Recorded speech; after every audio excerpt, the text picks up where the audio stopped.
Assalamu alaikum, I'm Aisha and you're watching Samaa News. Here are today's headlines. At least 16 people have been killed during a week of unrest in Iran as protests over soaring inflation spread across the country, sparking violent clashes between demonstrators and security forces. Deaths and arrests have been reported through the week, both by state media and rights groups, though the figures differ. President Masoud Pezeshkian has told the Interior Ministry to take a kind and responsible approach toward protesters, saying society cannot be convinced or calmed by forceful approaches. China and Pakistan have reaffirmed their all-weather strategic partnership during the 7th round of the China-Pakistan Foreign Ministers' Strategic Dialogue, pledging deeper cooperation across diplomacy, security, economy, and regional stability. Both sides held detailed discussions on strategic and political cooperation, defence and security, economy, trade, investment, and cultural and people-to-people exchanges, while also reviewing regional and global developments of mutual interest. China and Pakistan also agreed to build CPEC 2.0, aligning development plans and focusing on industry, agriculture, and mining.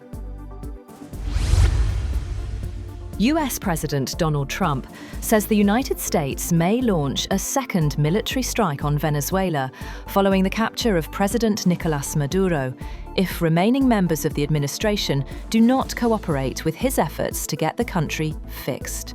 Trump's comments to reporters aboard Air Force One raised the possibility of further US military interventions in Latin America, and suggested Colombia and Mexico could also face military action if they do not reduce the flow of illicit drugs to the United States.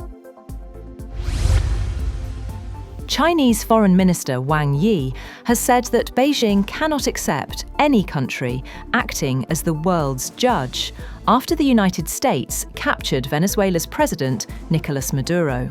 Wang told his Pakistani counterpart, Ishaq Dar, in Beijing, that China never believed that any country can act as the world's police, referring to sudden developments in Venezuela without directly mentioning the US. He said the sovereignty and security of all countries should be fully protected under international law. The Cuban government has said that 32 of its citizens have been killed during the US raid on Venezuela to extract President Nicolas Maduro for prosecution in the United States. Havana said there would be 2 days of mourning on January 5th and 6th in honor of those killed, and said funeral arrangements would be announced. The Cuban government statement gave few details, but said all the dead were members of the Cuban armed forces and intelligence agencies. Venezuela's acting president, Delcy Rodriguez, has invited the US government to collaborate on an agenda of cooperation in a statement on social media that struck a conciliatory tone following the US capture of President Nicolas Maduro. She said that Venezuela aspires to live without external threats and that she wanted to prioritize moving towards balanced and respectful relations with the United States. The United States may raise tariffs on India if New Delhi doesn't meet Washington's demand to curb purchases of Russian oil.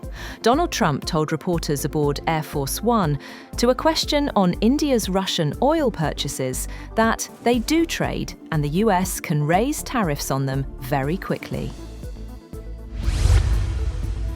The leaders of Denmark and Greenland have urged US President Donald Trump to stop threatening to take over Greenland after he reiterated his wish to do so in an interview.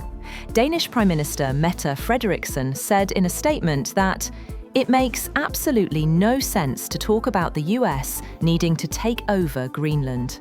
The US has no right to annex any of the 3 countries in the Danish kingdom. The Greenland Prime Minister said the US President saying, "We need Greenland," isn't just wrong, it's disrespectful. Venezuelan President Nicolas Maduro has been transferred to Brooklyn's Metropolitan Detention Center in New York following a U.S. military operation in Venezuela, U.S. media report. Maduro is expected to face federal criminal charges related to drugs and weapons and will be formally arraigned in Manhattan Federal Court in the coming days. His wife may also face arraignment, though her detention status is unclear. The Metropolitan Detention Center, known for housing high-profile inmates such as Ghislaine Maxwell and R. Kelly, is a high-security facility with a reputation for harsh conditions.